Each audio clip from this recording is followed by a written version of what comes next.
ইরানে হামলা নিয়ে গত কয়েকদিনের টানটান উত্তেজনা কিছুটা কমেছে।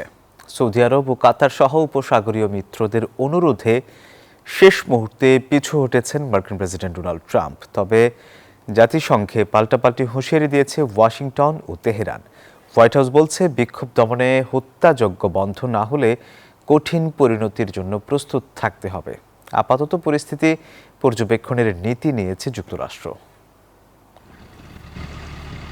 মধ্যপ্রাচ্যে মার্কিন ঘাঁটিগুলোতে যুদ্ধের প্রস্তুতি আর চরম উত্তেজনার গত কয়েকদিনের চিত্রটা ছিল এমনই। তবে সেই বারুদে পানি ঢাললেন আরব নেতারা। এক জ্যেষ্ঠ সৌদি কর্মকর্তার বরাতে বৃহস্পতিবার মিডল ইস্ট আই জানায়, সৌদি আরব, কাতার ও ওমানের পরামর্শেই ইরানে হামলা স্থগিত করেছেন মার্কিন প্রেসিডেন্ট ডোনাল্ড ট্রাম্প। যদিও জাতিসংঘে যুক্তরাষ্ট্রকে কড়া ভাষায় পাল্টা হুমকি দিয়েছে Iran.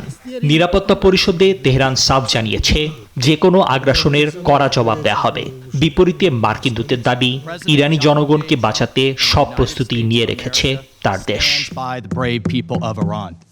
Bashundhara public school and college 2026 শিক্ষাবর্ষে ভর্তি চলছে। এদিকে হোয়াইট হাউস জানিয়েছে, পরিস্থিতির উপর কড়া নজর রাখছেন ট্রাম্প। হত্যাযজ্ঞ চললে তেহরানকে চরম মূল্য দিতে হবে। ওয়াশিংটনের দাবি, ইরান সরকার এখন আগের চেয়ে দুর্বল, তাই সব রাস্তাই খোলা রাখছে যুক্তরাষ্ট্র। সত্যি বলতে, প্রেসিডেন্ট ট্রাম্প কি পদক্ষেপ নিতে যাচ্ছেন তা কেবল তিনিই জানেন। খুব অল্প কয়েকজন উপদেষ্টা তার এই পরিকল্পনার বিষয়ে জানেন। যদি হত্যালীলা চলতে থাকে, তবে পরিমাণ হবে ভয়াবহ। এর আগে বুধবার মার্কিন প্রেসিডেন্ট জানিয়েছিলেন, এখনই কোনো সামরিক পদক্ষেপে যাচ্ছে না যুক্তরাষ্ট্র। নিবির আমিন, নিউজ 24।